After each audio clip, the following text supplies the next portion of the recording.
Buonasera, buonasera a tutte e a tutti, bentrovati. Vedo una sala veramente molto affollata e mi fa molto piacere, perché evidentemente questo argomento ha un grande interesse. Siamo al quarto appuntamento, stiamo già scollinando, come si suol dire, e oggi parliamo appunto di arte terapia e psicoterapia, modelli e pratiche, con due illustri speaker che poi vi presenterò, però spenderò qualche minuto per soffermarmi brevemente su quello che alcuni filosofi e scienziati hanno espresso sulla vista, perché tutto sommato le arti visive, se non ci fosse la vista, non esisterebbero, e dalla vista prendono origine i meccanismi fisiopatologici, neurologici e psicologici che innescano tutta una serie di effetti che noi riteniamo benefici. Un omaggio anche all'intelligenza artificiale con cui è possibile visualizzare le verosimili sembianze di personaggi storici. Qui vedete Platone, che nel suo celebre mito della caverna utilizza la metafora della luce e della vista per commentare la conoscenza e l'ignoranza da una parte, e gli occhi rappresentano la capacità di percepire il mondo delle idee e della verità.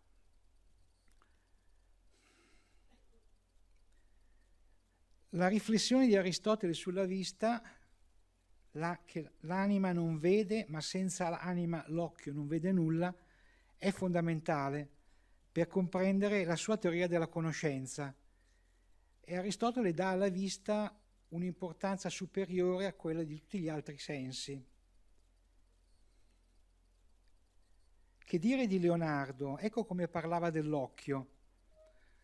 L'occhio dal quale la bellezza dell'universo è specchiata dai contemplanti ed è di tanta eccellenza che consente la rappresentazione di tutte le opere della natura, per la veduta delle quali l'anima sta contenta nelle umani carceri, mediante gli occhi per i quali essa anima si rappresenta tutte le varie cose di natura. Questa è la considerazione che diede Kant invece sulla vista, il senso più nobile e che più di ogni altro può elevarsi a godimenti intellettuali, senza dubbio la principale fonte di soddisfazione estetica, perché attraverso essa possiamo percepire la bellezza delle forme e dei colori. Ritornando al focus del programma di oggi, possiamo dire che così come per la musica possiamo avere un ingaggio passivo individuale con l'ascolto musicale, oppure un ingaggio attivo mediato da un professionista, che in questo caso è un musicoterapeuta, così per l'arte visiva possiamo avere una fruizione passiva.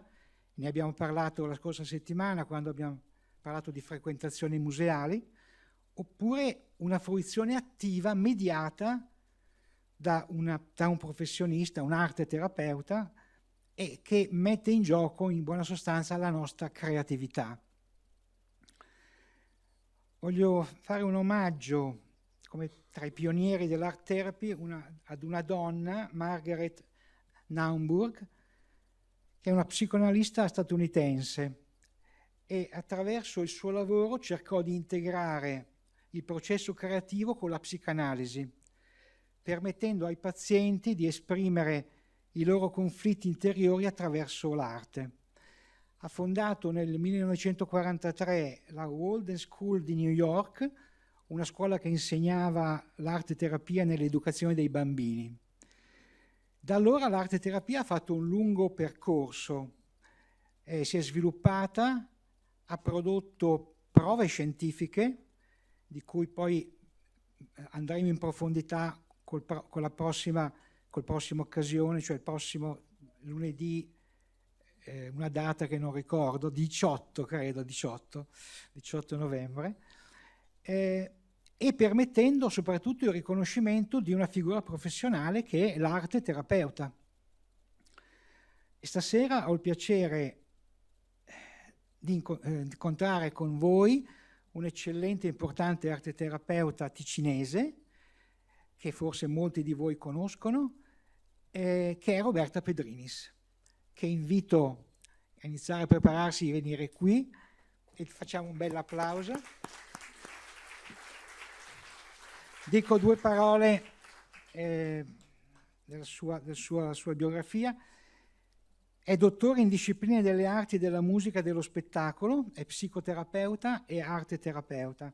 Laureata in lettere e filosofia presso il DAMS di Bologna, di Umberto Eco, si è quindi diplomata in Francia come arteterapeuta, diventando poi docente e formatrice. Oltre ad essere docente è anche ricercatrice. È rimarchevole una sua ricerca pilota presso la clinica riabilitativa di Novaggio su pazienti oncologici e con dolore cronico, di cui forse ci parlerà anche stasera, non so se brevemente o diffusamente.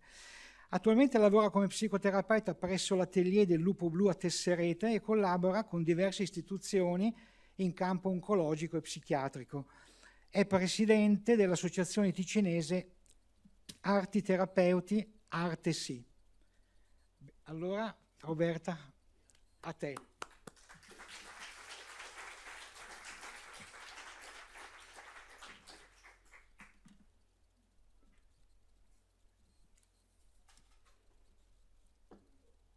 Bene, buonasera a tutti i presenti e grazie per l'invito a questa serata.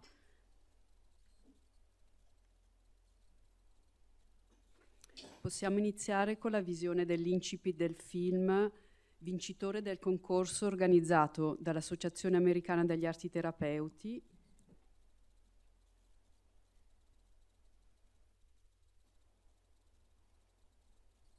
che dovrebbe partire. Ok.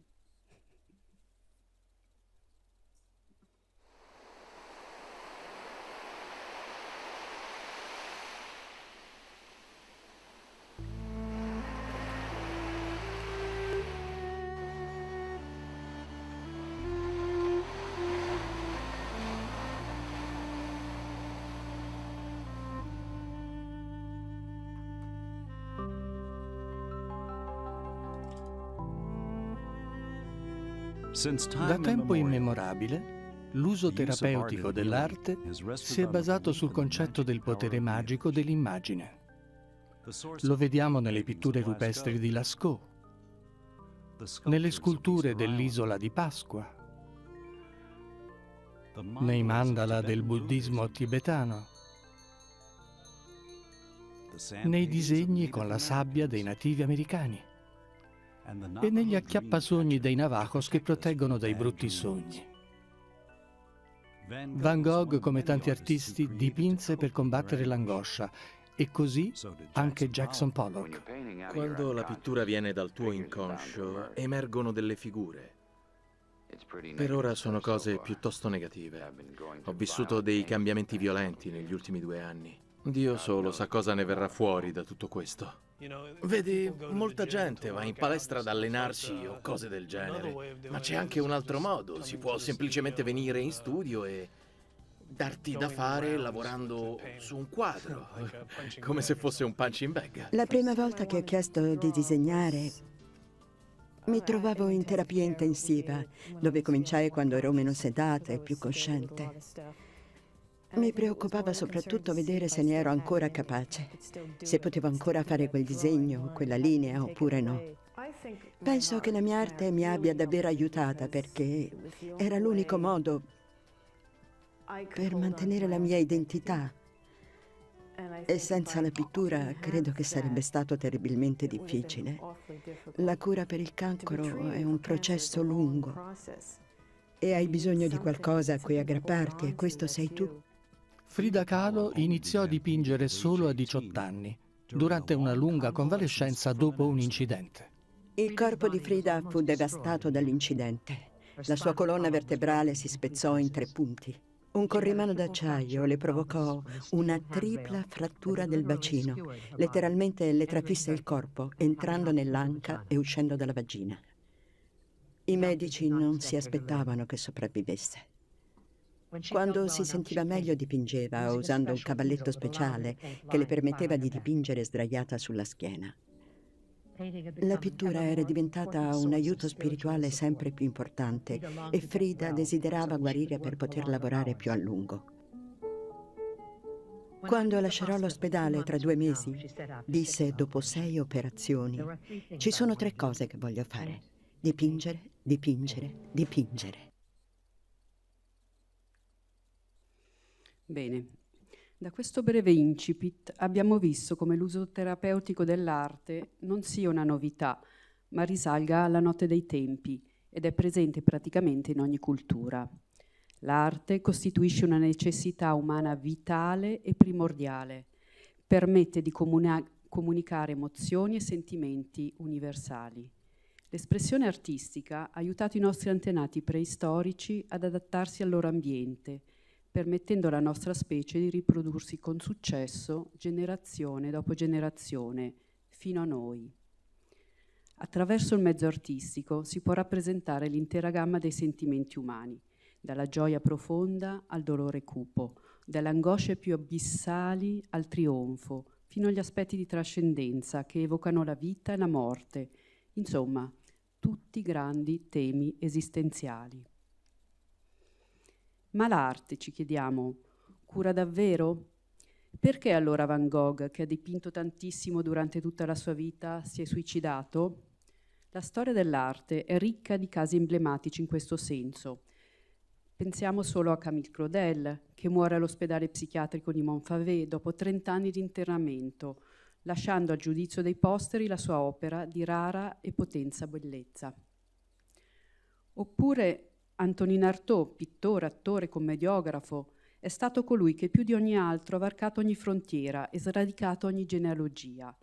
Scrive di lui Giacometti nel recente saggio pubblicato ad Edizioni Casagrande: «Il tempo passa troppo in fretta. Lettere alla famiglia». Cito: Parigi, 13 marzo 1948. La settimana passata ero al funerale di Artaud, che ha scritto un bellissimo libro su Van Gogh. Era uno strano funerale, camminando a lungo attraverso la banlieue parigina. È morto il mattino mettendosi le scarpe in una squallida stanza nuda di una specie di asilo, in un grande parco poco lontano dalla città, ed era una delle persone più straordinarie d'OGD.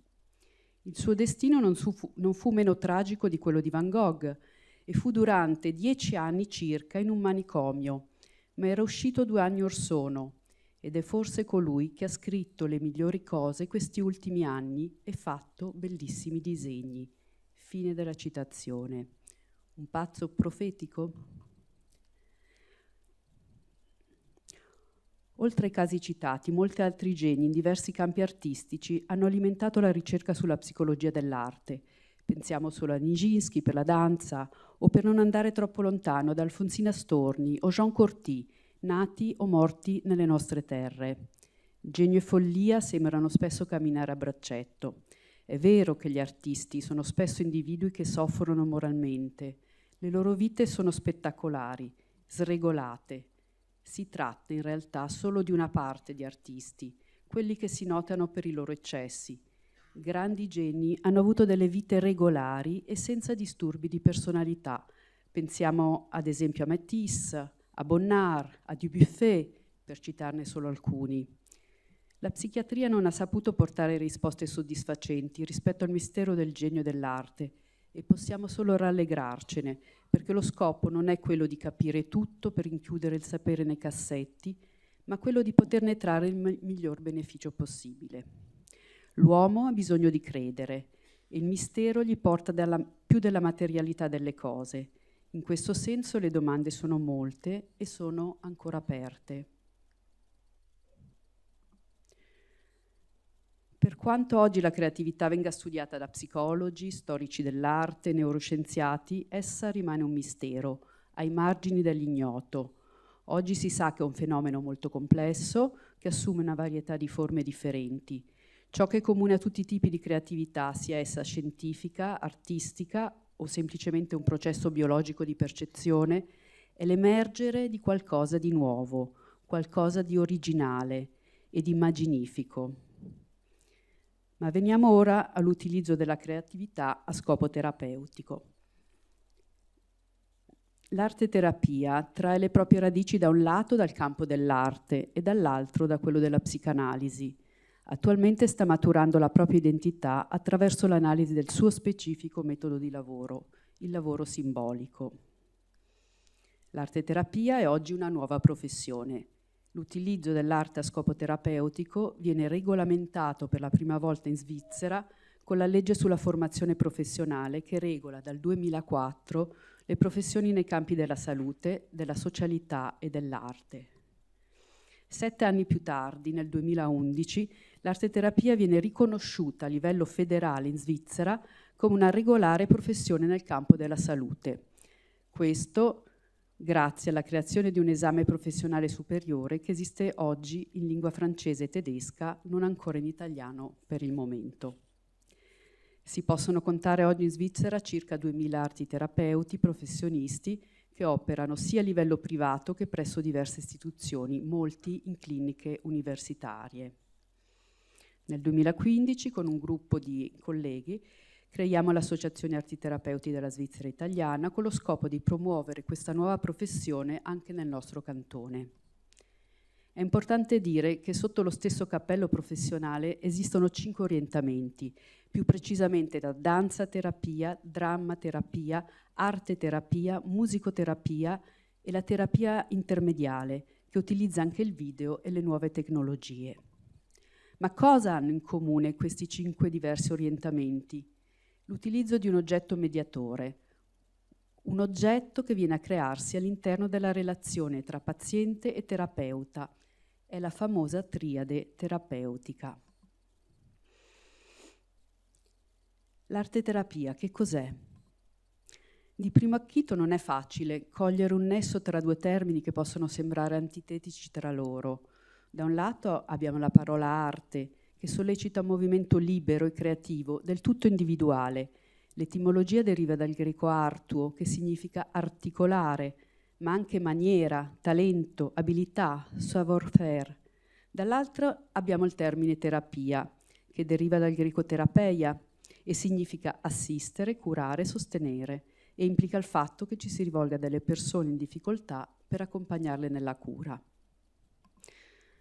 Possiamo quindi provare a definire l'arte terapia come un insieme delle tecniche e delle metodologie che utilizzano le attività artistiche come mezzi terapeutici finalizzati al recupero e alla crescita della persona sui piani fisico, emozionale, intellettivo e sociale. L'arte terapia attiva in ogni essere umano delle risorse creative, liberando forze di autoguarigione. Il linguaggio artistico permette di dar forma al proprio mondo interiore, fatto di sensazioni, emozioni, immagini, pensieri e di comunicarlo all'esterno sotto differenti forme, metaforiche, simboliche o sensoriali, oppure un insieme di queste. L'arte terapia si basa sull'assunto che in ogni persona, pur trovandosi in situazioni di disagio, permangano intatte delle zone capaci di entrare in una dinamica di creazione. È l'attivazione di questa forza vitale attraverso la materia, quindi parlo di colori, gesso, argilla e altro ancora, che permette il rinnovamento e la trasformazione. L'oggetto creato all'interno della relazione tra paziente e terapeuta diventa il principale vettore di comunicazione, ma prima ancora del risultato finale è il modus operandi che viene preso in considerazione, il processo creativo che diventa processo trasformativo. È importante non confondere l'arte terapia con altre attività che utilizzano l'arte e la creatività. Innanzitutto, l'arte terapia non è una terapia artistica per diventare artisti o esaltare le qualità artistiche. Anche se l'arte ha un potenziale terapeutico, la produzione artistica in sé non viene considerata come una forma di terapia. Lo scopo dell'arte terapia è l'uso intenzionale di forme artistiche al fine di produrre dei cambiamenti psicologici nella persona e non la produzione in sé.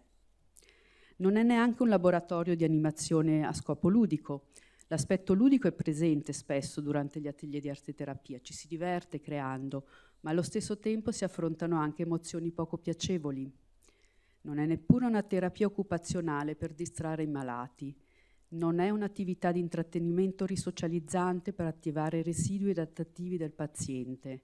Non è ergoterapia, una professione affine ma con obiettivi e modalità diverse. Infine non è un test proiettivo, non serve a fare delle diagnosi né a svelare le problematiche della persona, ma è una modalità terapeutica che, facendo leva sulle risorse di una persona, a volte anche molto residue, rimette la psiche in movimento.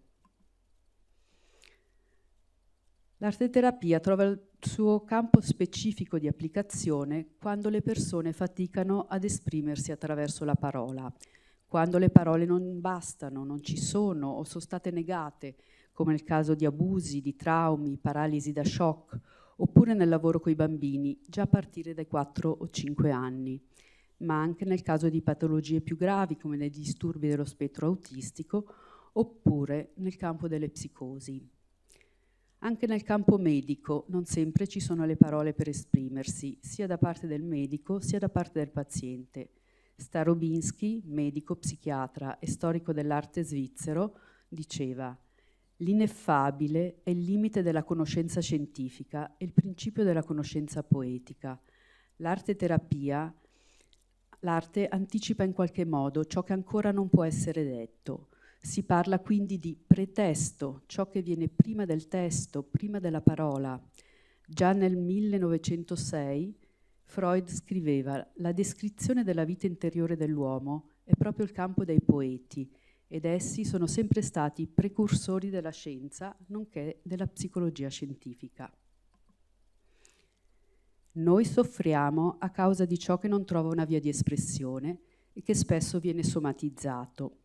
Offrendo alla persona la possibilità di mettere in forma esperienze dolorose, è possibile riconvertire il somatico in psichico, in modo tale che la persona interessata può prenderne coscienza e distanziarsene.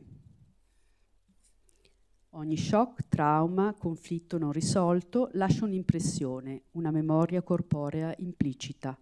Occorre ripercorrere il cammino inverso, quindi dal corpo alla parola. Attraverso l'espressione creativa si ha una messa in forma. Con questa rappresentazione si può arrivare alla parola e questo processo genera una profonda trasformazione interiore. In altre parole, blocchi, traumi, conflitti trovano un canale espressivo via la materia e possono ricombinarsi attraverso azioni creative. Il vero potenziale delle artiterapie è quello di svolgere una reale funzione di elaborazione dei conflitti e dinamiche profonde, del tutto equivalente sotto l'aspetto dell'incisività a quella svolta dalle tecniche psicanalitiche, servendosi però di strumenti prevalentemente analogico-immaginali, anziché verbali e razionali, come la danza, la musica o la pittura. Il linguaggio grafico-pittorico fa quindi da ponte tra soma e psiche, attivando le risorse del paziente. Dal neonato alla persona anziana non ci sono età per praticare l'arteterapia. Studi scientifici hanno dimostrato, ad esempio, che l'ascolto di particolari musiche favorisce lo sviluppo del bambino nato prematuramente. Anche nella cura dell'Alzheimer sono stati rilevati effetti benefici con la stimolazione della memoria autobiografica e la narrazione di sé. L'arteterapia trova un terreno fertile per le sue applicazioni in diversi ambiti della cura che possono spaziare dall'ambito psichiatrico alle problematiche psicosociali, qui penso soprattutto ai giovani, adolescenti che oggi sono particolarmente vulnerabili, in campo medico in diversi settori, dalla pediatria alla pedopsichiatria, cardiologia, oncologia, eccetera, in situazioni di crisi, per un accompagnamento nelle cure palliative e in numerose altre situazioni dove c'è una perdita di identità, come per esempio nel caso di handicap, nelle carceri, nelle strutture comunitarie, nei centri di accoglienza per l'integrazione degli stranieri. Come funziona? L'arteterapia si iscrive perfettamente nel quadro di un progetto terapeutico multidisciplinare ed è compatibile con ogni altro tipo di terapia. Può essere svolta singolarmente o in gruppo. Qui abbiamo 3 tipi di applicazioni dell'arteterapia. può essere usata come uno strumento preventivo, quindi legato al benessere. Su questo non mi soffermo molto perché abbiamo già visto molto durante le scorse interventi. Può essere usato come metodo clinico vero e proprio, o può essere anche integrato nei progetti riabilitativi in caso di un progetto di equip.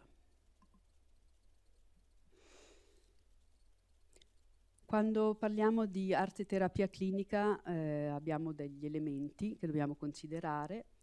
Innanzitutto il contesto terapeutico, esiste poi un contratto terapeutico, cioè c'è una domanda tra paziente e terapeuta, c'è una diagnosi e un trattamento, ci sono elementi di transfer e controtransfer che vanno considerati e esiste un codice deontologico a cui l'arte terapeuta professionista deve sottostare.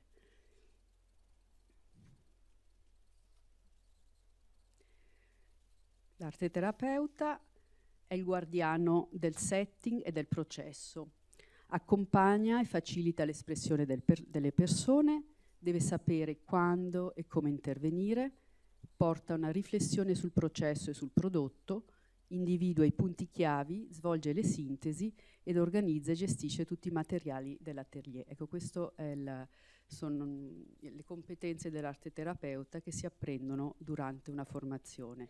Inoltre l'arte terapeuta professionista deve operare secondo un codice deontologico che implica segreto professionale e obblighi professionali riguardo la sua pratica, il cliente, la professione, il pubblico e soprattutto le produzioni artistiche, che non sono oggetti artistici ma sono oggetti clinici. Come si diventa artiterapeuti? Come associazione siamo spesso contattati da giovani che intendono intraprendere questa nuova e allettante professione. Diciamo che esistono due possibilità oggi, una via come formazione continua, quindi dei CAS, dei DAS, dei MAS, sulla base di una formazione di base come medico, psicologo, psicoterapeuta, oppure come formazione professionale. In questo caso in Svizzera abbiamo una ventina di scuole di formazione nei diversi indirizzi, riconosciute secondo dei criteri di qualità stabiliti dall'associazione Oggi Ode Arte Cura, che è l'associazione ombrello delle associazioni svizzere di tutte le arti terapie. Nessuna scuola per ora in Ticino e speriamo che un giorno possa essercene una. Qui vediamo la parte regolamentata e quella non regolamentata, quindi se vogliamo diventare artiterapeuti professionisti tutto deve seguire delle norme abbastanza strette. Il piano di studi professionali prevede delle materie come storia e metodologia dell'arte terapia, ancoraggi teorici nel campo filosofico, elementi di psicologia, psicanalisi, psicopatologia, processi della creazione, studio sui simboli, sui miti, storia delle religioni, apporti anche dalle neuroscienze, conoscenze mediche di base, un lavoro importante arte terapeutico e psicoterapeutico su se stessi e degli stage pratici supervisionati, studi di casi, creazione di progetti in istituzione. Quindi è una formazione abbastanza complessa che chiede un grosso impegno. Condizioni di ammissione.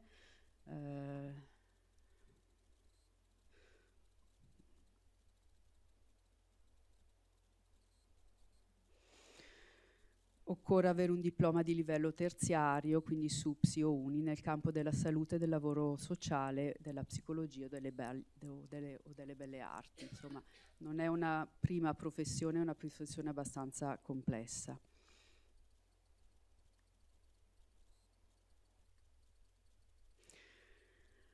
Illustro brevemente, voglio ricordare i grandi orientamenti teorici che fanno da sfondo alla pratica dell'arte terapia.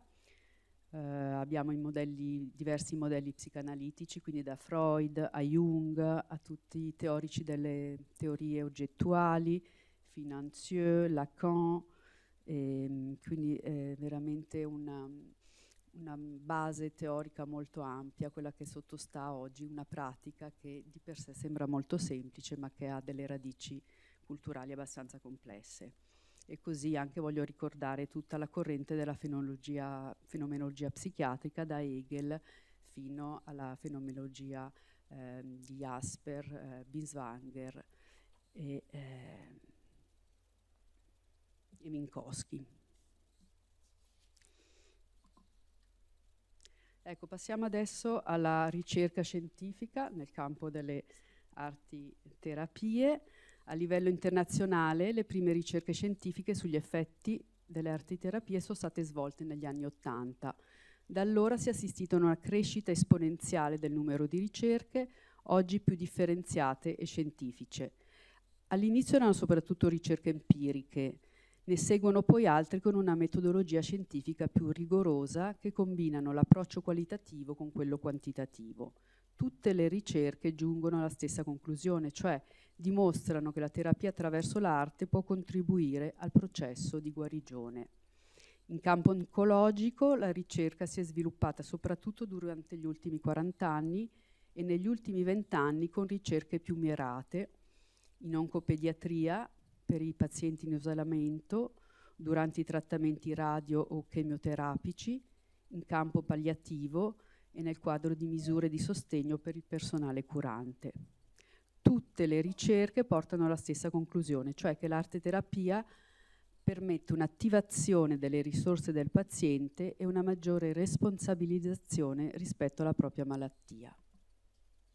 Presento ora brevemente un progetto svolto a Novaggio, in una clinica di riabilitazione. Si tratta di un progetto pilota, unico abbastanza nel suo genere perché è stato effettuato direttamente sul campo e non in laboratori con dei campioni.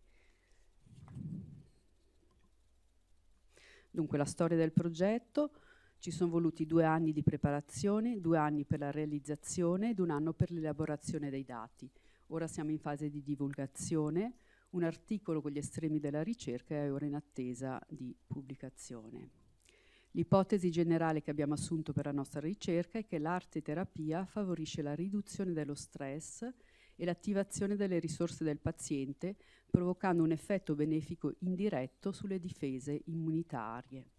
Il nostro progetto è stato fatto su 102 pazienti con problematiche oncologiche e 68 pazienti con dolore cronico di origine multifattoriale.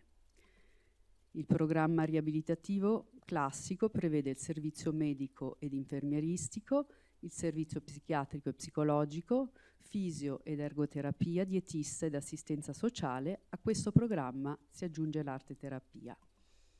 Il dispositivo, dunque una frequenza di 2 ore per 2 volte alla settimana. Mediatori utilizzati sono stati la pittura, quindi matite colorate, pennelli, pastelli a cera, tempere, eccetera, più il collage. Il setting era un gruppo aperto e la durata media del percorso per ogni persona da 5 a 6 incontri. Gli obiettivi erano quelli di offrire al paziente uno spazio protetto per dar forma ai propri vissuti affettivi, emotivi, che difficilmente trovano parole, attivare la creatività, la sensorialità, favorire la verbalizzazione del vissuto del paziente e dei cambiamenti che emergono.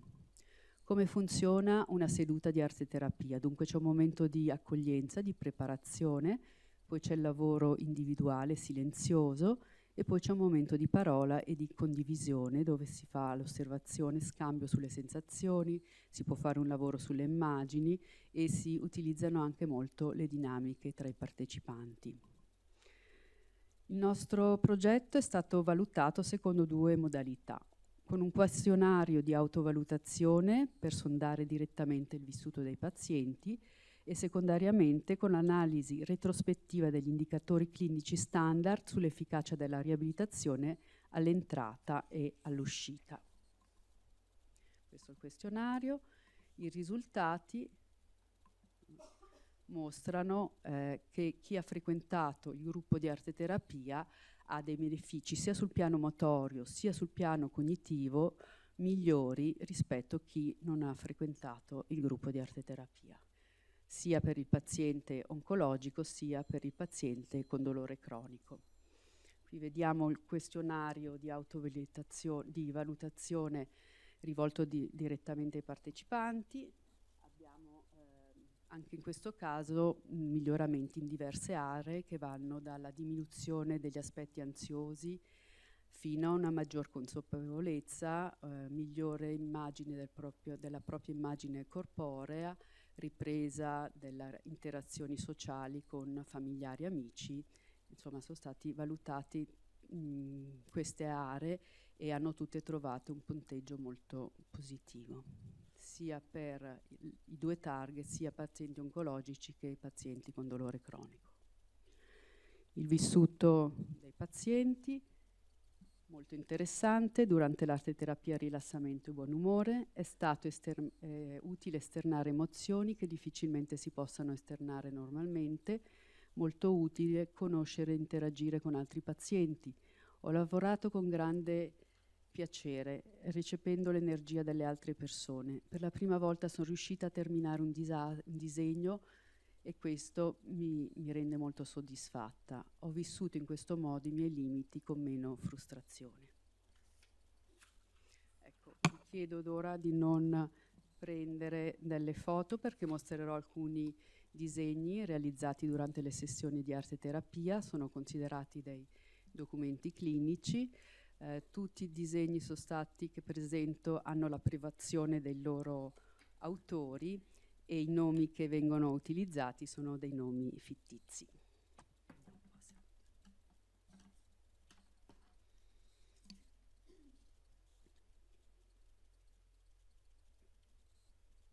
Allora, cominciamo con questo disegno, realizzato da una donna di 65 anni con mieloma multiplo, che intitola Drizzo la rotta. Ecco, si rappresenta a bordo di una piccola barca intenta ad attraversare il mare, che rappresenta a livello simbolico la traversata che deve compiere un paziente oncologico dal momento della diagnosi durante tutto il percorso di cura.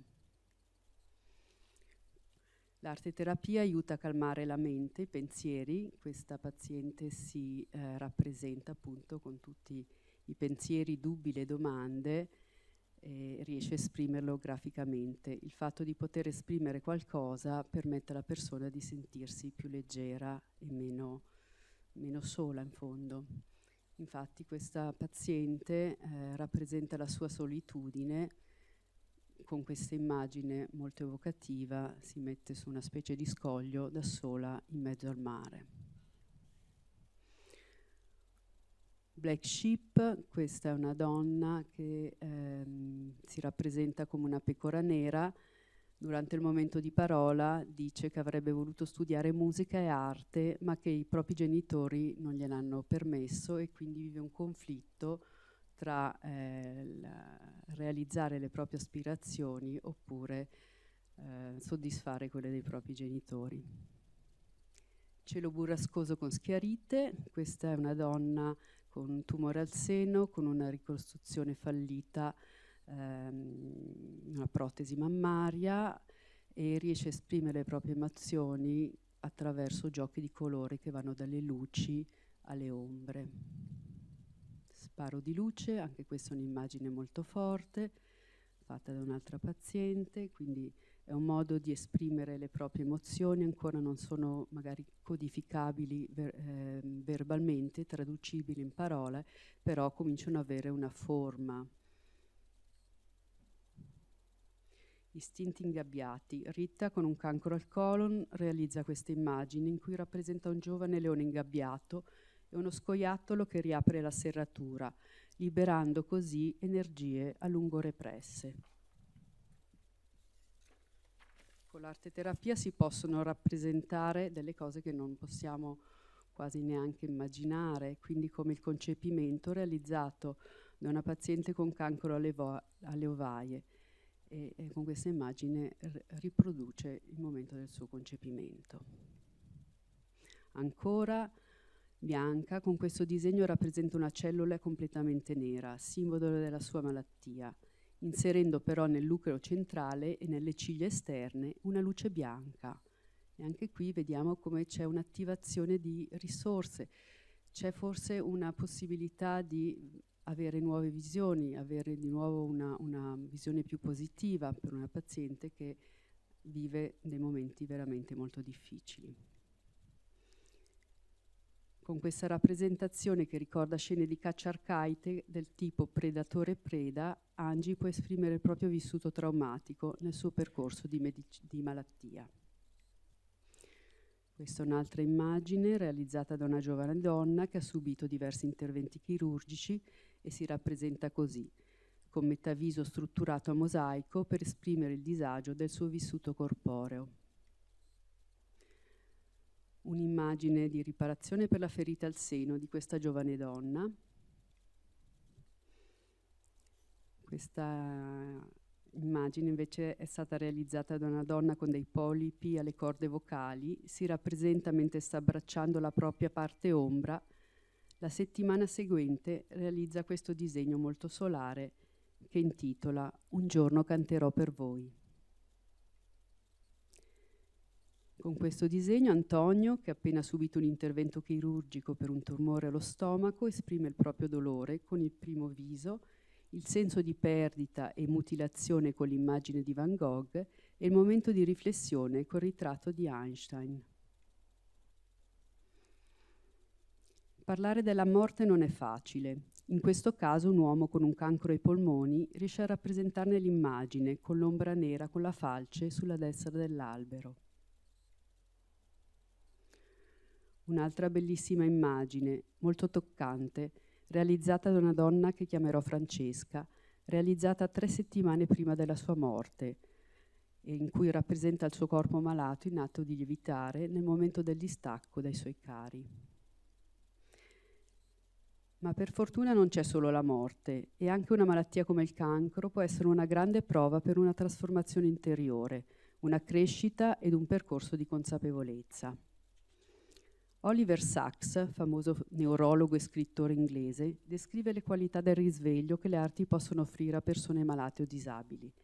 Il risveglio, ci dice, è fondamentalmente un rovesciamento.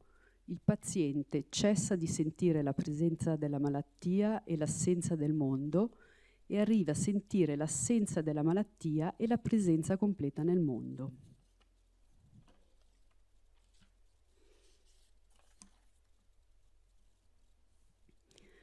Questa paziente con diverse problematiche, con questa immagine dinamica rappresenta la propria resilienza. Le palle di luce iniziano a rotolare, sciogliendo i nodi che le impedivano il movimento per aprirsi alla luce dell'oltre. Così si ritrae Cinzia in questa dolcissima e profonda immagine, tutta femminile. Ci sono anche momenti di rigenerazione, momenti proprio in cui si vede l'attivazione delle resilienze, delle risorse del paziente. Un uomo di 66 anni con parecchie difficoltà motorie ed uno stato avanzato della malattia riesce a realizzare questo disegno ispirandosi a Magritte, attivando così la sua resilienza. Questa immagine, realizzata da un giovane uomo con tumore alla prostata, simbolizza una nuova rinascita verso la fine del suo percorso in clinica. E nel migliore dei casi, come ci mostra questo giovane uomo di 45 anni con mieloma multiplo, l'arteterapia può offrire un nuovo sguardo sul futuro, può riaprire alla speranza. Concludo questa serie con questo disegno realizzato da un uomo di 55 anni che ha scoperto di avere il dono della pittura dopo un tentamen perché non vedeva più un senso alla sua vita, lasciandovi così un momento di contemplazione. Qua.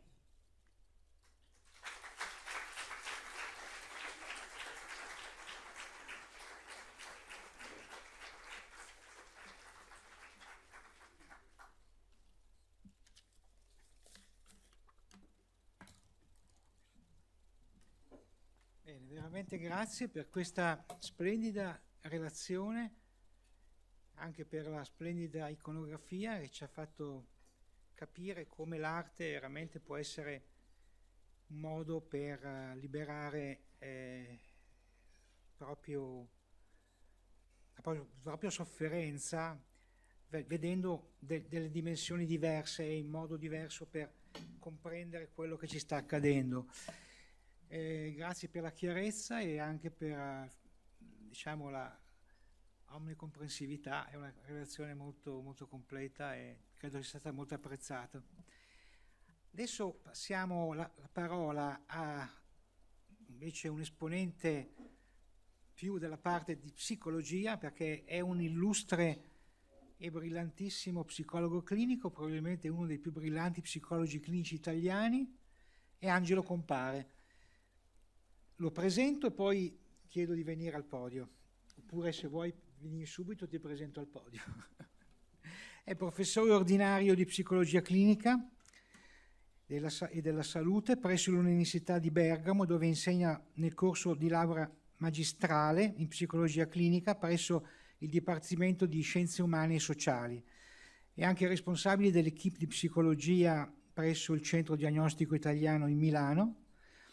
Ha avuto una carriera molto, molto brillante, da laurea in psicologia clinica all'Università Cattolica, con anche un premio Agostino Gemelli per la tesi di laurea. Ha conseguito il dottorato nella stessa università. È stato visiting professor presso dipartimenti di psicologia clinica di molte università internazionali, dalla Università di Glasgow al Boston College negli Stati Uniti, all'University College di Londra, alla Leiden University in Olanda e alla British Columbia University in Vancouver. È autore di numerose pubblicazioni scientifiche ad alto impatto e è anche vincitore di diversi premi per le sue ricerche.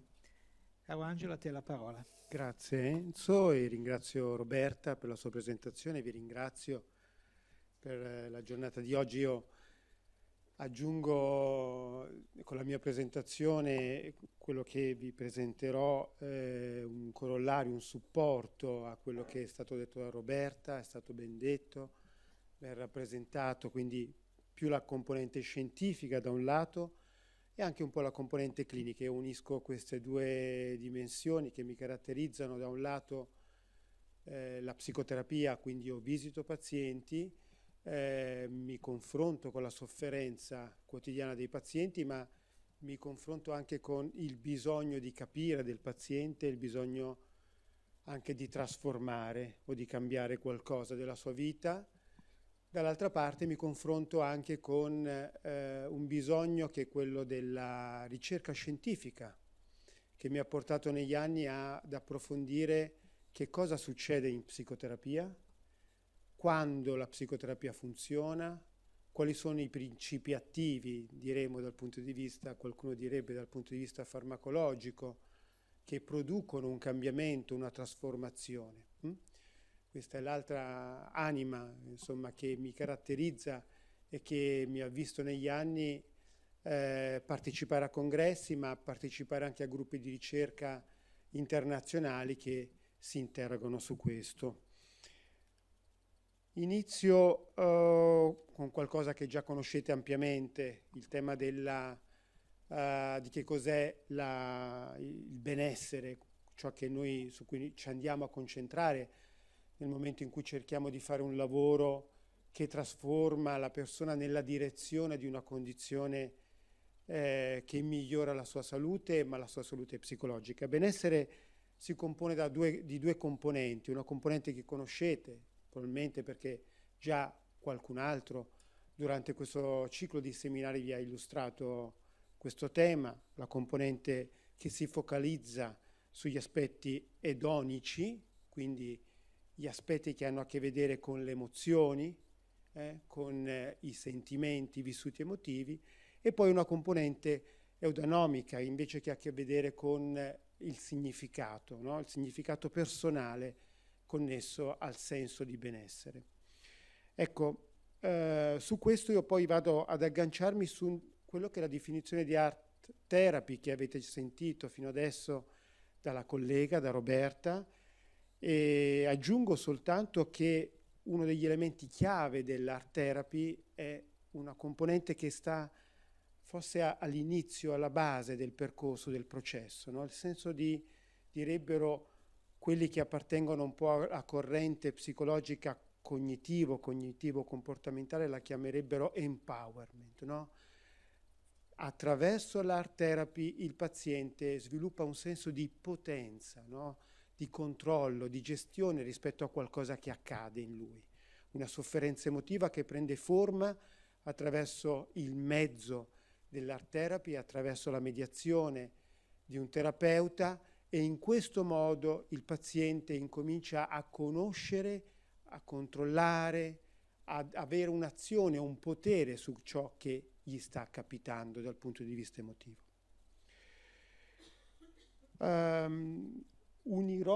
Andrò a combinare l'art therapy con un'altra componente, la componente della psicoterapia. Oggi vediamo inserita e ben inserita l'art therapy all'interno della psicoterapia.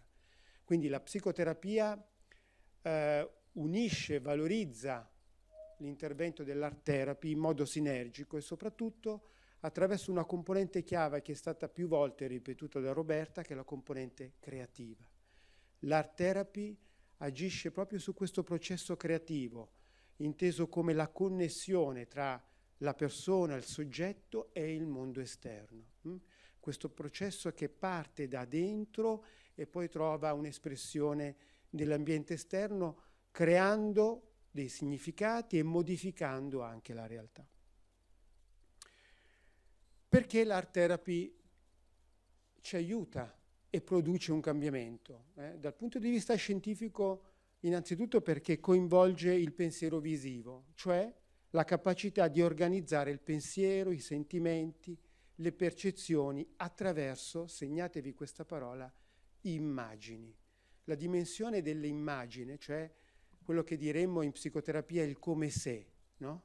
Quando in psicoterapia lo psicoterapeuta chiede al paziente come si sta sentendo in questo momento, il riferimento all'immagine dà al paziente la possibilità di avere un mezzo, no? Attraverso l'art therapy, che è il come se, mi sento come se. E il riferimento all'immagine rende democratica l'espressione dell'emozione. Non c'è bisogno di parole, c'è bisogno di lasciare emergere dentro di sé un'immagine che poi prendere delle forme e che poi noi possiamo raccontare. Il pensiero visivo è un elemento cruciale del potere dell'art therapy all'interno della psicoterapia. Come dicevo, permette di esprimere in più l'art therapy quello che le parole non riescono a raccontare. La psicoterapia, le ricerche in psicoterapia hanno dimostrato, le più recenti, le più moderne, hanno dimostrato che uno dei fattori cardine della psicoterapia è la relazione terapeutica. E in particolare hanno individuato nell'alleanza terapeutica il fattore più importante, internazionalmente riconosciuto, indipendentemente da qualunque modello teorico il soggetto stia utilizzando, lo psicoterapeuta stia utilizzando. Ora, l'alleanza terapeutica ha un elemento chiave: per essere ottenuta è necessario che il paziente si faccia portavoce della propria soggettività. Noi diciamo diventi responsabile della propria soggettività. Ecco, l'art therapy ha una funzione importantissima proprio in questo processo. Permette al paziente di esplorare i propri vissuti emotivi, partendo dalla percezione corporea, quindi dal non verbale, arrivando alle immagini e poi successivamente alle emozioni, alla descrizione delle emozioni attraverso le parole. Altro elemento chiave dell'art therapy come fattore che ci aiuta è nell'esperienza sensoriale. L'art therapy consente una serie di esperienze sensoriali che rappresentano un principio attivo fondamentale. Noi facciamo le esperienze anche che ci segnano dal punto di vista emotivo, le nostre esperienze prendono forma attraverso la sensorialità. Per esempio, i ricordi di esperienze traumatiche, spesso le esperienze traumatiche, diciamo, più complesse sono quelle che si svolgono in un arco di vita che va dai 0 ai 15 anni, e più siamo vicini ai 15 anni e più siamo vicini a 0, più queste esperienze sono complesse, proprio nella difficoltà dell'essere elaborate, per un elemento chiave che è rappresentato dalla rievocazione mnestica. Quindi abbiamo difficoltà nel ricordare questo tipo di esperienze. Freud la chiamava rimozione, Inside Out nei nostri film ci dà la possibilità di vedere che queste esperienze sono dentro di noi, ma abbiamo una difficoltà di carattere cognitivo, diremmo, cioè una difficoltà di rievocare dal punto di vista amnestico queste esperienze. Ecco, queste esperienze sono incastonate nella nostra mente sotto forma di esperienze sensoriali.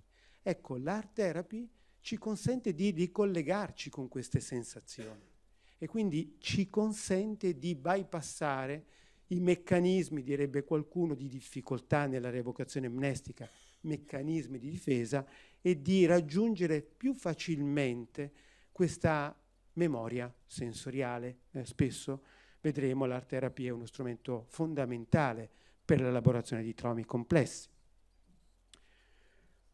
L'art therapy poi, come altro elemento chiave, come principio attivo, consente questa sorta di liberazione emotiva. Ha un effetto quasi catartico, no? Ci permette di liberarci emotivamente. Lo fa attraverso un mezzo espressivo che prende il posto della parola. Quindi è democratico da questo punto di vista, dicevo prima. Non c'è bisogno di avere un elenco di vocaboli che ci aiuta a descrivere esattamente, no, la nostra emozione. Attraverso le immagini, grazie all'art therapy, riusciamo a rappresentare il nostro vissuto emotivo. E quindi questo effetto catartico, precedentemente Roberta ha illustrato anche una ricerca importante che stanno conducendo proprio sui pazienti che hanno terapie oncologiche in atto. L'effetto catartico lavora soprattutto sulla componente che noi chiamiamo della reazione psicofisiologica da stress. Infatti riduce un elemento, un marcatore chiave dello stress, che è proprio il cortisolo. E per questo ha proprio un effetto benefico quasi immediato, no, sull'organismo, soprattutto sulla componente psicofisiologica connessa alla componente emotiva. Poi l'art therapy consente di avere un prodotto tangibile, un prodotto che noi possiamo elaborare, possiamo raccontare, possiamo vedere, possiamo anche maneggiare, possiamo modificare, no? E poi l'art therapy è uno strumento attraverso il quale noi possiamo relazionarci.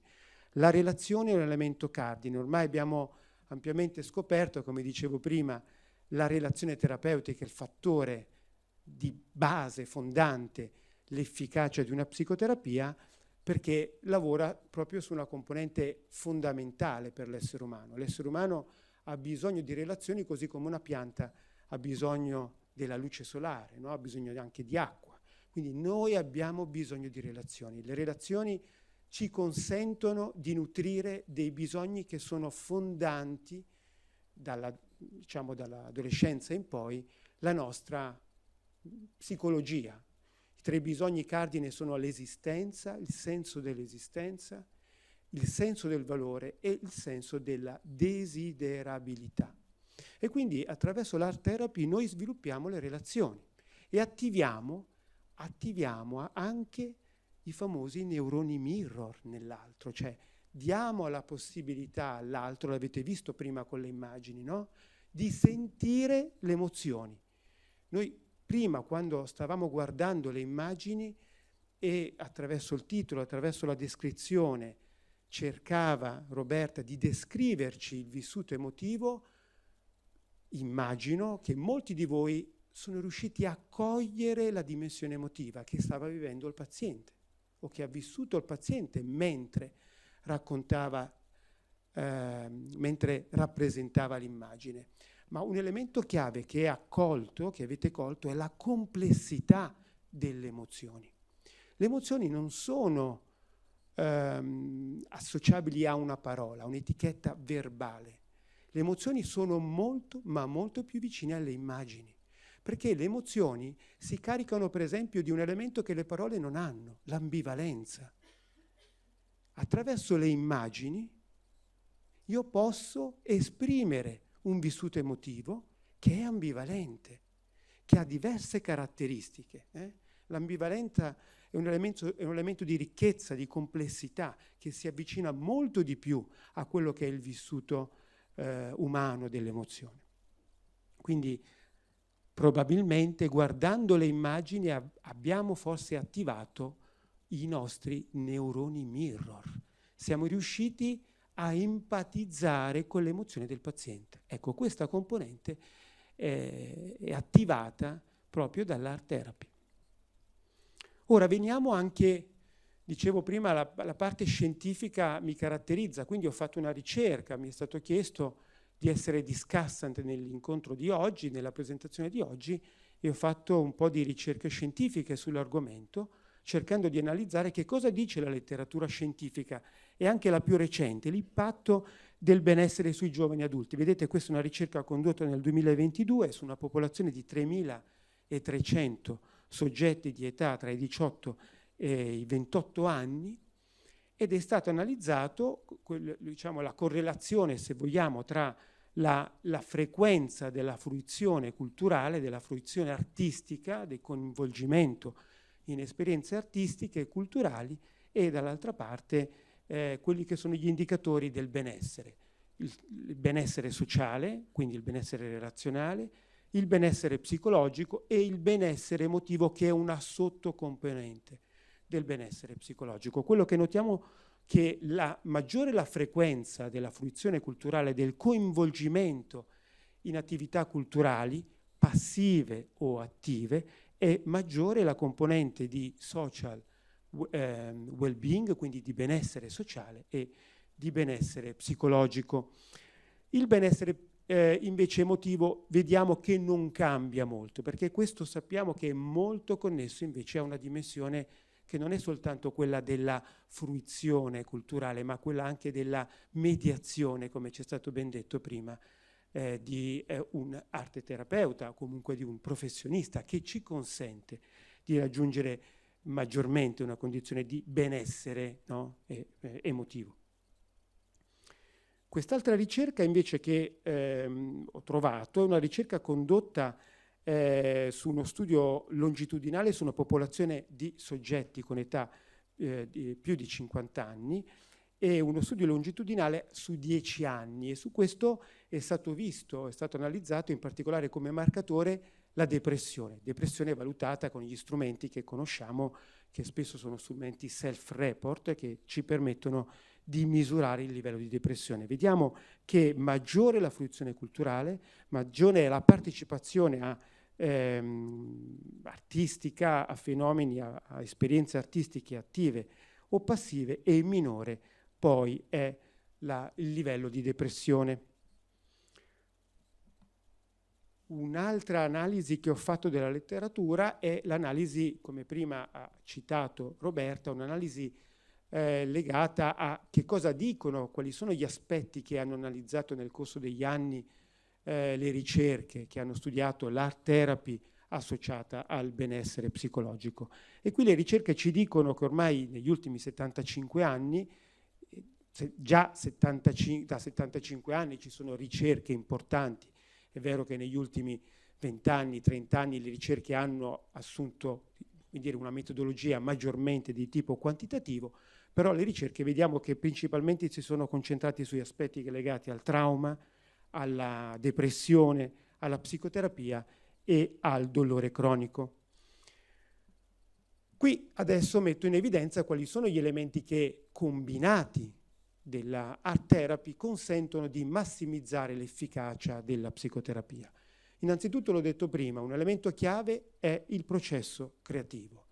L'art therapy attiva il processo creativo all'interno del paziente, cioè l'art therapy consente maggiormente al paziente di esplorare i suoi vissuti mentali, quello che noi oggi chiamiamo in gergo tecnico la mentalizzazione verso il sé, cioè la capacità di esplorare le proprie emozioni di fronte a un'esperienza emotiva, emozionale, e cercare di coglierne una rappresentazione.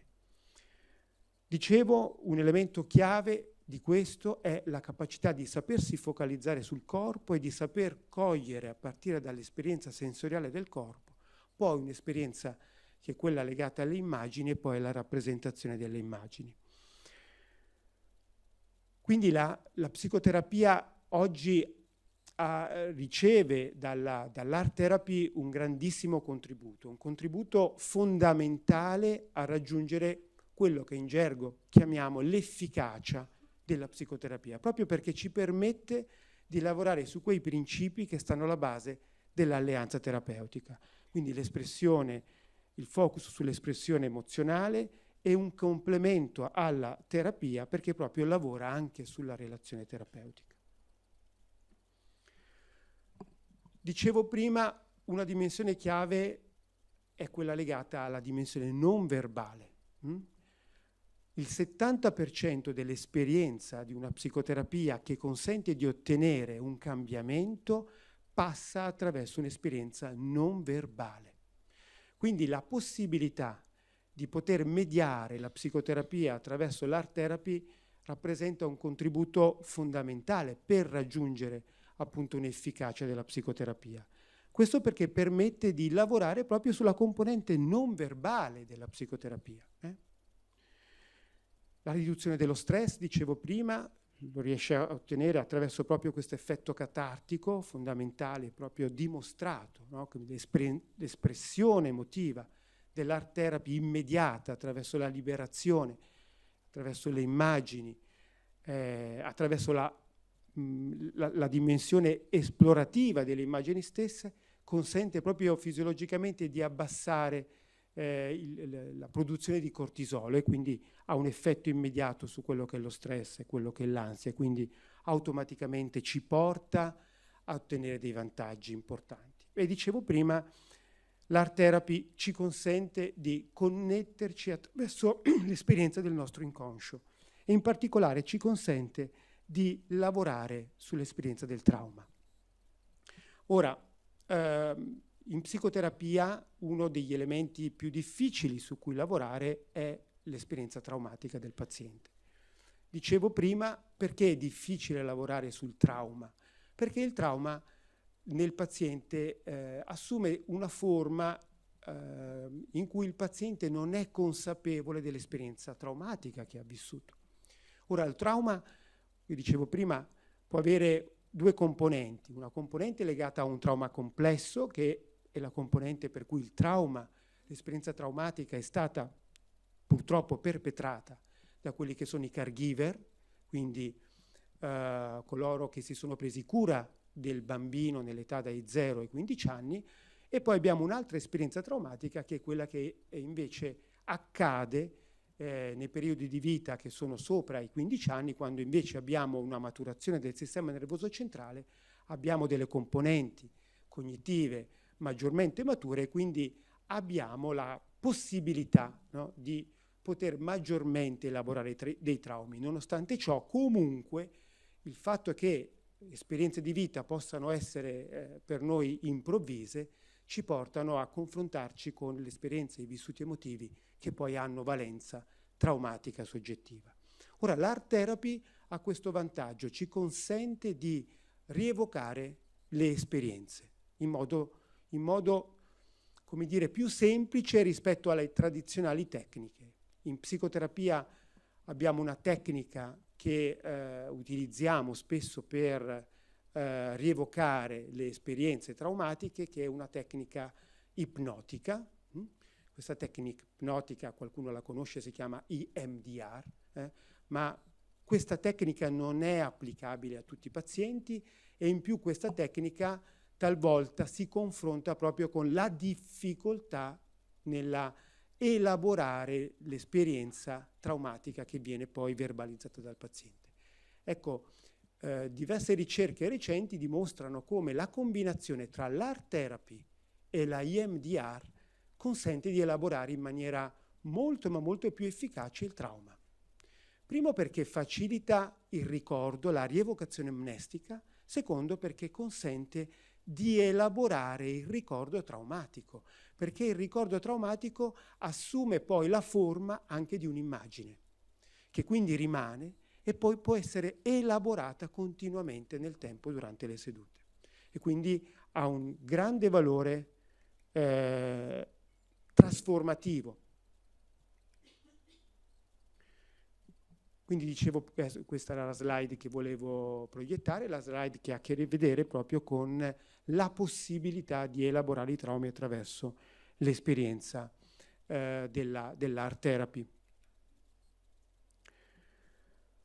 Dicevo prima, l'art therapy ci permette anche di attivare le esperienze sensoriali. Il ricordo delle nostre esperienze spesso ha una forma che è quella appunto delle esperienze sensoriali che abbiamo avuto, e quindi l'art therapy si avvicina facilmente a questo. Ultimo aspetto, mi avvicino quasi alla fine, enfatizzando un aspetto più di carattere, diciamo, cognitivo.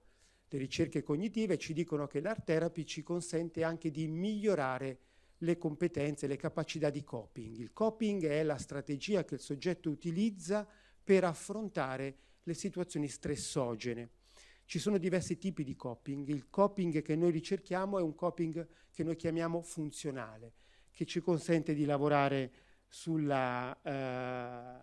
stili di vita, sul dare senso, sull'espressività, sulla socialità. Ecco, quel coping funzionale viene attivato attraverso l'esperienza dell'art therapy, e in particolare attraverso l'esperienza attiva dell'art therapy, cioè la possibilità di modificare, di creare, di trasformare, che noi facciamo attraverso l'arte terapia.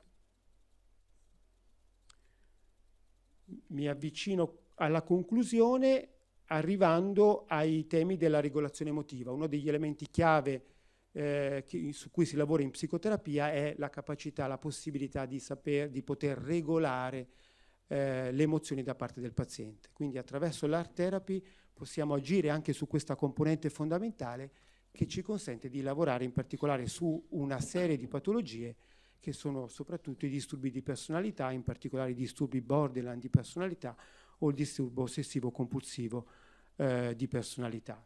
Come ho accennato precedentemente, su questa slide vedete gli outcome delle ricerche, dei trial clinici che sono stati condotti sull'art therapy combinata con la psicoterapia. Vedete che questi outcome sono risultati positivi soprattutto sulla depressione maggiore, sull'ansia, sui disturbi di personalità, ma anche sui pazienti anziani con disturbo lieve neurocognitivo, soprattutto perché hanno lavorato sulla memoria, l'attenzione e l'abilità viso-spaziali, e pazienti, come è stato accennato prima, ospedalizzati, oncologici, soprattutto perché hanno agito sul tono dell'umore. Vado a sintetizzare con questa ultima slide che riassume con questi box quelli che sono gli effetti positivi che noi abbiamo utilizzando l'art therapy e utilizzandola in maniera combinata con la psicoterapia. Vedete sviluppo di competenze sociali, autonomia, autoefficacia, riduzione dello stress, miglioramento dell'elaborazione dei traumi, miglioramento dei sintomi legati al tono dell'umore, quindi alla depressione, miglioramento delle condizioni ansiogene e altre componenti. Quindi da questo punto di vista, questa è una serie di bibliografia che ho messo qui elencato, le slide penso vi saranno date. Io ritengo che oggi l'art therapy abbia un livello ormai di consolidata evidenza scientifica, a partire poi dalla già consolidata evidenza clinica, che dà assolutamente un pieno diritto di essere tra le discipline che devono essere inserite all'interno dei percorsi formativi. Noi in Italia stiamo inserendo adesso di recente l'art therapy all'interno del curriculum formativo in psicologia e in psicoterapia. Riteniamo che sia necessario inserirlo anche nei percorsi che coinvolgono invece altre professioni come quella del medico, del dottore, dello specialista. Grazie.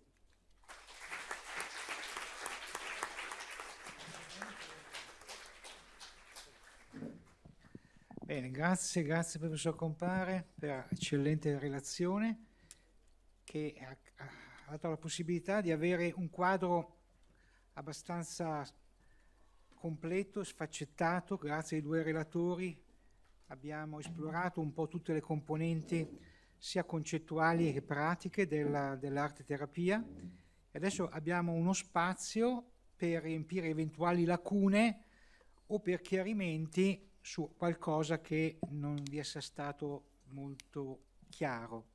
Quindi a voi la parola, chi vuole fare domande può alzare la mano e gli portiamo subito un microfono.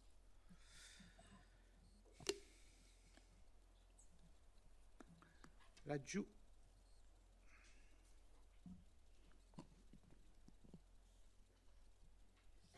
Allora, grazie. Volevo chiedere, non mi è chiaro esattamente se durante la sessione i pazienti vengono indirizzati attivamente a una produzione. Per esempio nei casi portati, diciamo, gli esempi pratici che abbiamo visto, ho visto tantissima rappresentazione figurativa e poca non figurativa. Mi chiedevo se, diciamo, nell'ordine di, per esempio, un ciclo di sessioni, 5-6 sessioni magari, se vengono affrontati dei temi, rappresentami questo, parliamo di questo, torniamo su questo tema, oppure se c'è una libertà assoluta del paziente. Grazie. Sì, penso di sì. Ma sono possibili ambedue le soluzioni, le possibilità. Come ho detto prima, l'arte terapia è un insieme di tecniche e di metodologie, quindi a volte si può lasciare il tema libero, oppure si possono dare delle tematiche e ogni volta si adatta le consegne in funzione dell'utenza e del momento anche della cura. Poi c'è una differenza se si lavora individualmente o in gruppo, quindi sia libero sia strutturato. E per quello che riguarda la figuratività dei disegni che ho presentato, ho fatto una selezione scegliendo proprio i disegni più semplici, più immediati, visto il contesto qui, che diciamo non è specialistico, strettamente specialistico rispetto all'arte terapia, però ci sono anche tantissime forme astratte, preverbali, dove il senso non è immediatamente comprensibile, però una delle qualità dell'arte terapeuta è proprio quello di stare nel non senso, avendo la fiducia che sta maturando qualcosa, come ho detto, pretesto, prima del testo, anche prima dell'immagine, un'immagine in corso di elaborazione. Quindi è proprio questo stare nell'attesa, avendo fiducia che c'è un movimento anche invisibile, un processo in corso. Su questo mi collego perché uno degli elementi chiave del processo terapeutico è quando noi chiediamo al paziente, l'ho detto prima, che cosa sta provando, no? La frase che viene fatta dal clinico, l'intervento classico è: che cosa sta succedendo in questo momento? L'arte terapia consente proprio, come diceva prima Roberta, di stare nell'esperienza di quel momento, no? Perché per comprendere, per esplorare il vissuto emotivo è fondamentale starci, no? Spesso i pazienti, le strategie di evitamento, quando il paziente non sta nel vissuto emotivo, sviluppa diverse forme di somatizzazione. Allora, la strategia di evitamento dell'emozione porta spesso a fenomeni come di somatizzazione, no? del problema stesso, del sintomo. Quindi è necessario che il paziente stia per poter poi esplorare. Quindi l'arte terapia, come diceva Roberta, permette di stare in quella condizione di incertezza, di non definizione, per arrivare poi a cogliere quello che sta crescendo dentro il paziente come esperienza emozionale, no? Nella sua forma preverbale, e stare anche nella indefinitezza, se possiamo dire, no? Nell'incertezza, no? In qualcosa che non è chiaro, no? Perché parla dell'esperienza soggettiva del paziente e non dell'esperienza di qualcun altro. E quindi questo fenomeno, il fenomeno dell'indefinitezza, dell'incertezza, è un fenomeno che illustra il processo, il fatto che è in atto un processo nel paziente, il processo di esplorazione. Infatti noi quando in terapia abbiamo i pazienti che ci rispondono rispetto alla domanda cosa sta succedendo in questo momento, cosa sta provando, il paziente che ci risponde per esempio dicendoci bene, tutto bene, o il paziente che ci dice sono triste, no? Noi validiamo sicuramente la dimensione verbale, no? In questo caso, ma poi facciamo un lavoro, lo chiamiamo bottom up, no? Cioè partiamo dal basso, dall'esperienza, quindi attraverso anche l'arte terapia è fondamentale per arrivare poi ad attivare dei processi di esplorazione. Bene, soddisfatta? Sì, penso di sì. Altre domande?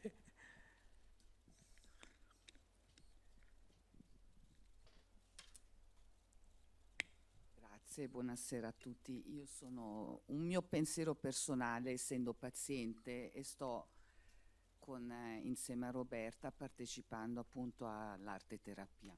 Un attimino per collegarmi anche magari a quello che ha chiesto prima la signora, volevo dire che alla domanda se ci viene dato un tema particolare o se è lasciato libero, io posso dire che sinceramente, essendo appunto paziente oncologica, comunque per me è fondamentale la libertà.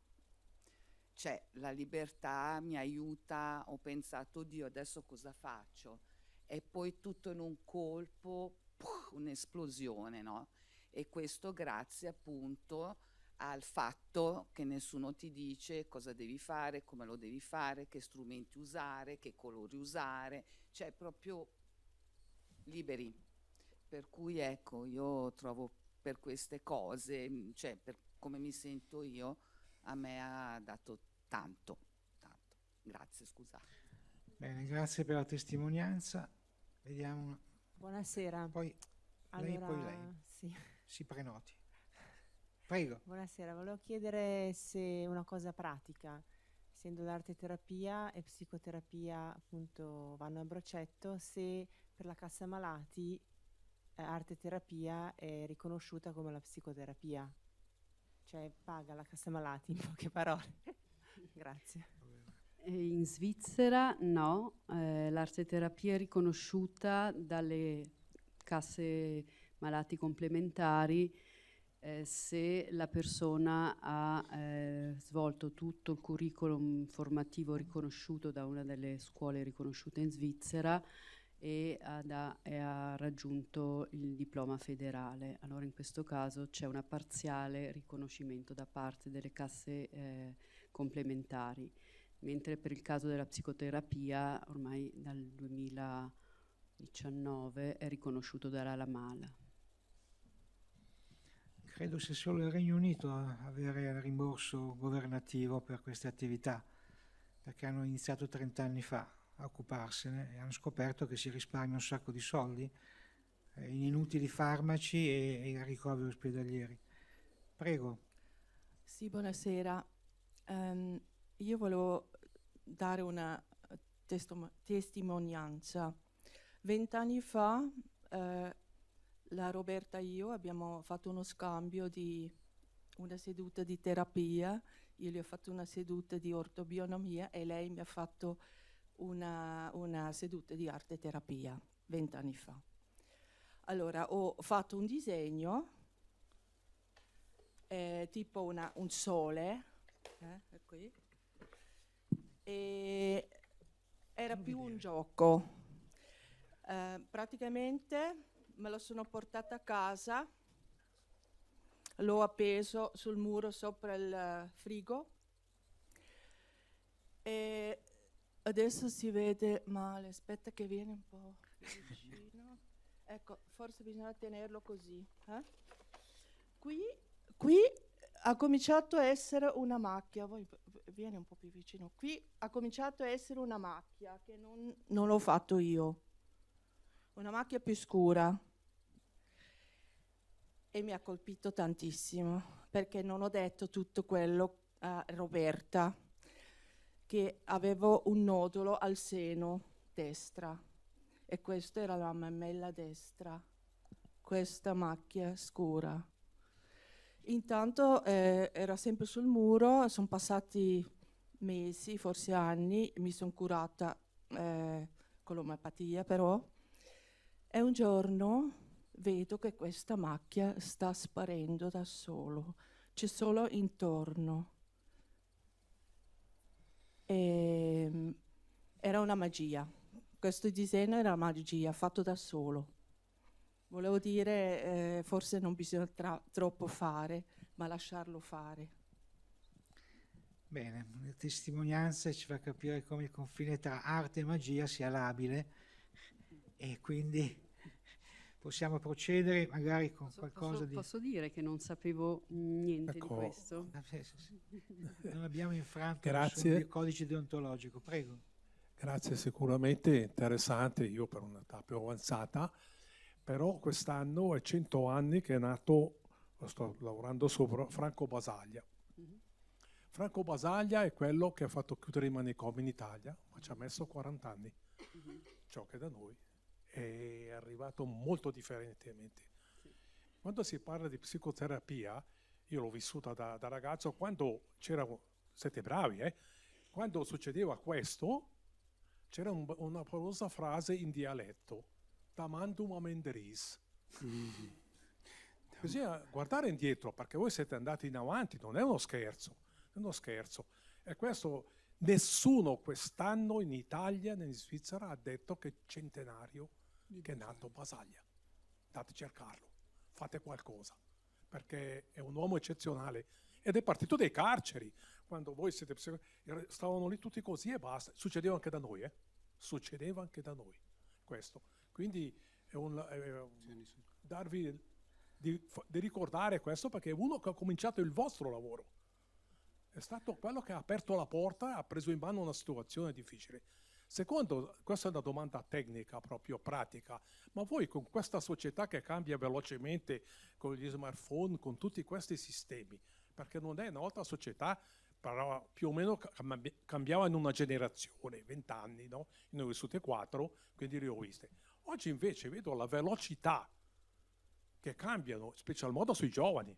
Sui giovani non è uno scherzo per voi, quello ci credo completamente, ma voi quando vi arriva questo, parlando con la gente che fa politica così, ma non li guardate in faccia, ma sedetevi giù un attimino, come siamo qui tutti noi a dire, guardate che questa è un'altra società, è una società rapida, pericolosissima, perché è pericolosa, perché è difficile da gestire.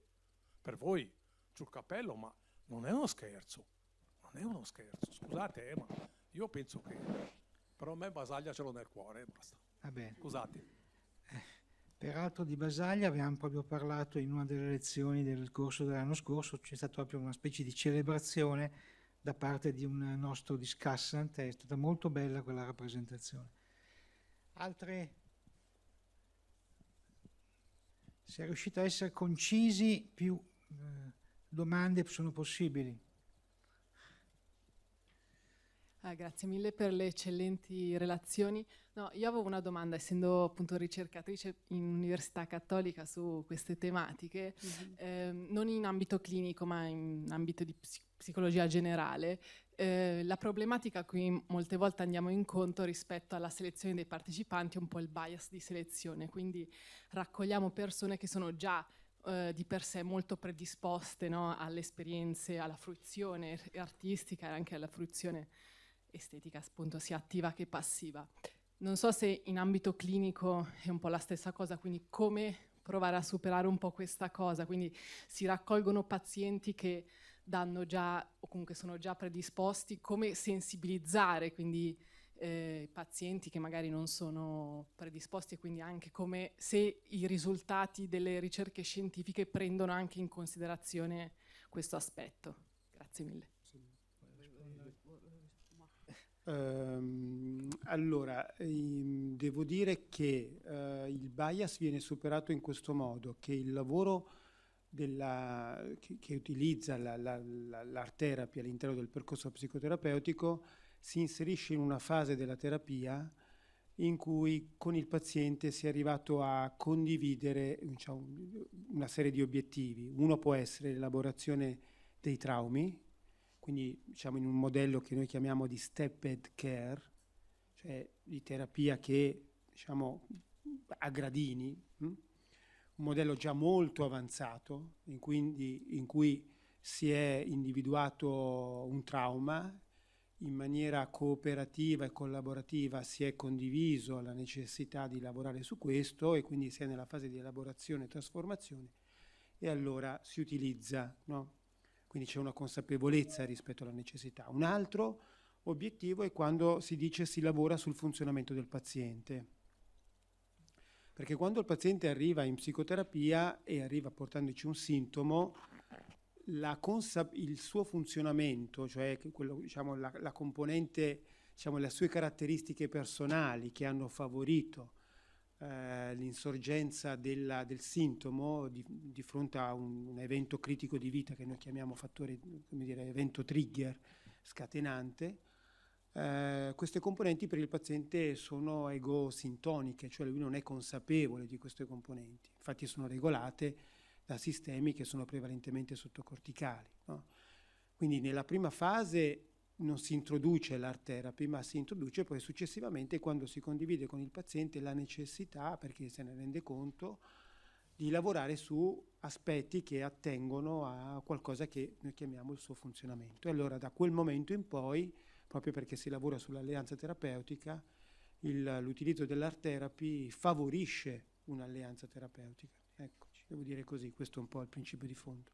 Poi ci sono elementi un po' più complessi, lei non so se sta studiando psicologia o se è laureata in psicologia, insomma sono dettagli un po' più specifici, forse per questo contesto non sono adatti. Insomma. Bene, abbiamo tempo per un paio di altre domande, poi dobbiamo purtroppo chiudere.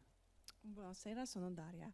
Volevo chiedere su esperienze e consigli su come lavorare con bambini, perché io qualche anno tengo sedute con bambini di arte terapia e mi piacerebbe sapere le vostre esperienze e consigli. Non è facile così in modo astratto dare dei consigli senza sapere. Ma così, punti vostri, cosa vi Con sentite? i bambini è molto facile, nel senso che sono portati molto spontaneamente all'espressione non verbale, pittorica.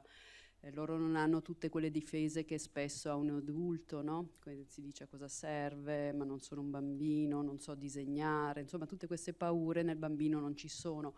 Per cui per il bambino basta un ambiente accogliente e poi essere sintonizzati sul suo vissuto emotivo, aspettare che sia lui a dare le indicazioni, stare molto in ascolto. Ecco, queste sono le direttive generali che mi sento di dire così.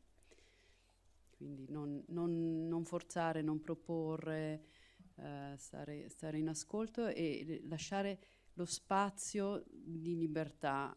Quando io facevo la formazione in arte terapia, il mio insegnante, che voglio qui ricordare, diceva: arte terapia significa fare un passo indietro, permettere all'altro di esprimersi. Se noi ci mettiamo troppo in una modalità attiva, proattiva, inibiamo spesso la libera espressione dell'altro. Ecco. Bene, allora un'ultima domanda. Eccola lì.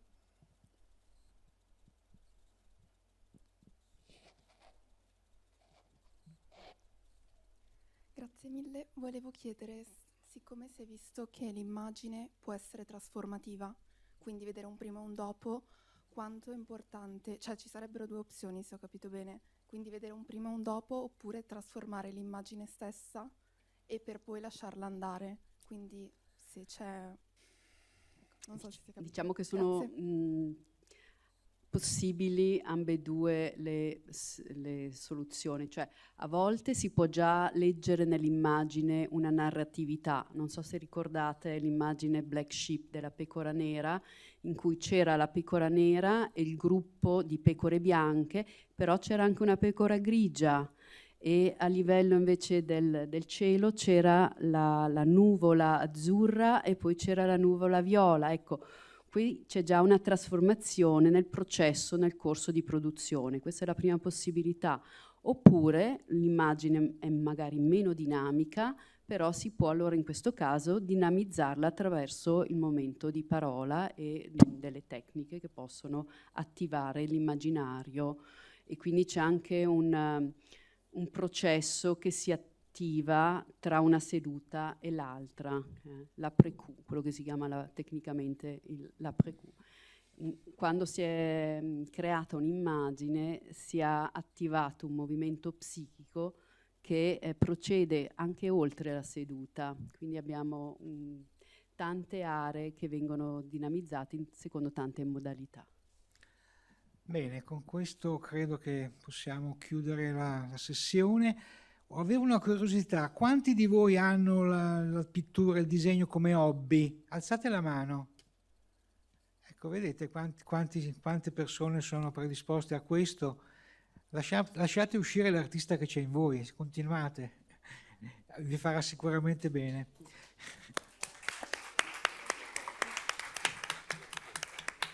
Allora io ringrazio i due relatori per la loro fantastica performance e vi do appuntamento per il 18 novembre dove parleremo ancora di art therapy, però entreremo proprio nel merito delle evidenze scientifiche, quindi dei clinical trials che possono convincere gli scettici che in effetti tutto quello che è stato detto non è fantasia ma è realtà. Arrivederci.